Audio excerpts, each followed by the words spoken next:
Welcome to the deep dive. Today we're taking a bit of a shortcut into a topic that's just crucial for leading effectively, leadership itself. Mm-hmm. We've got excerpts here from Essential Leadership Practices and Skills. Right.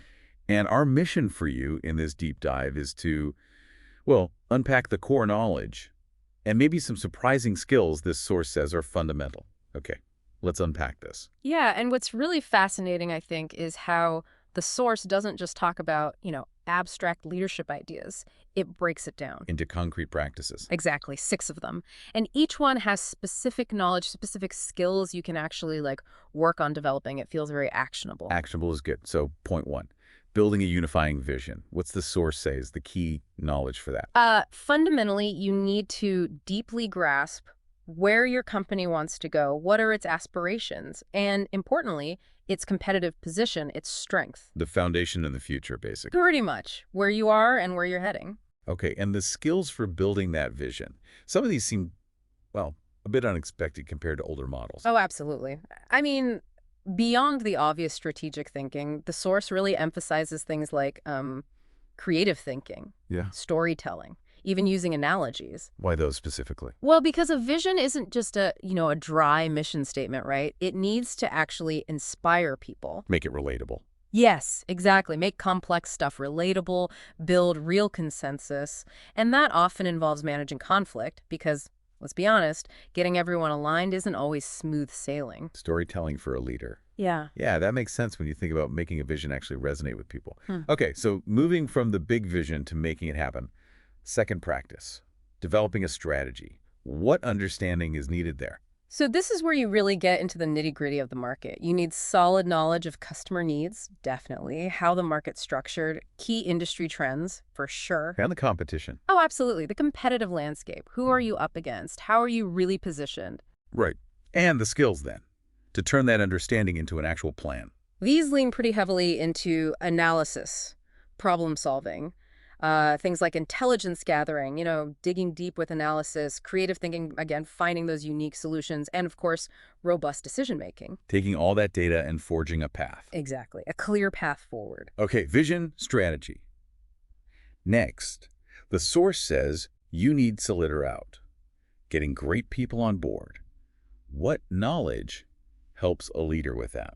Okay, here you need to understand the talent market, like who's even out there? How do you find them? Recruitment. Recruitment, yes, but also how to bring them in, how to help them grow, that's development, how to build and manage really effective teams, and how compensation models actually work. And the skills here. Again, salesmanship popped out at me. Right. It lists skills like salesmanship because you are essentially selling the opportunity to talent. Makes sense. And coaching, giving really clear, constructive feedback and knowing how to negotiate incentives. It's highlighting that getting the right team is about persuasion, development, alignment. Okay, fourth practice, focusing on results. How does the source frame the knowledge needed to, well, drive performance? This one's about understanding performance management systems, how they work, or should work. Identifying the right metrics to track. Not just any metrics. No, the relevant ones. Knowing how to foster collaboration across teams, which can be tricky. And crucially, linking that big picture strategy down to day-to-day operations, making it real. And the skills for getting those results feels like this is where the tough stuff happens. It can be. This is definitely where accountability comes front and center. Skills like negotiating for that accountability, giving tough feedback when it's needed, Oof, yeah. resolving conflicts that are getting in the way, motivating people, both individuals and whole teams, and making those decisive calls, keeping things moving. Okay, number 5, crucial for the long haul, innovating for the future. What's the knowledge base for that? Yeah, this is all about staying ahead of the curve, isn't it? Understanding your current business model, sure, but also who your customers are today. What are the potential competitive threats lurking? Broader trends, too. Absolutely. Broader innovation trends out there in the world, and especially emerging technologies that could really shake things up. And the skills that actually enable innovation, according to the source. Mm. Because innovation can be messy. It really can be. So the skills include managing change and conflict because innovation does shake things up. Something called both-hand thinking. Meaning? Like being able to hold two seemingly opposite ideas in your head at once. Analyzing tricky trade-offs and, critically, learning from failure, not just avoiding it. And experimentation. Yes, knowing how to run effective experiments. Try things out. Okay, finally, the source brings it back to the leader themselves with leading yourself. What knowledge supports that? This one's a bit broader. It emphasizes knowledge of business and industry history, like understanding the context you're in, Yeah. and keeping tabs on those major external trends that could impact everything.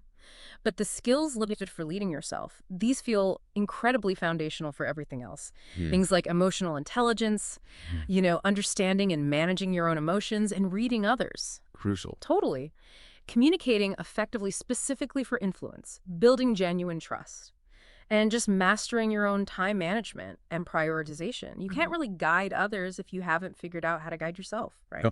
So this deep dive into essential leadership practices and skills, it gives us this really structured view, doesn't it? It shows effective leadership isn't just, I don't know, innate charisma or being a strategic genius. No, it's more deliberate. Yeah, a deliberate blend of understanding specific areas and developing the surprisingly diverse toolkit of skills. I mean, everything from storytelling and salesmanship right through to emotional intelligence and even learning from failure. Quite a range. It really is. So we connect this back to the bigger picture for you, the listener. Looking at this pretty comprehensive list of practices and skills, maybe you think about which ones feel most essential in your world right now. And, maybe more interestingly, which ones might require some surprising development that you hadn't really considered before.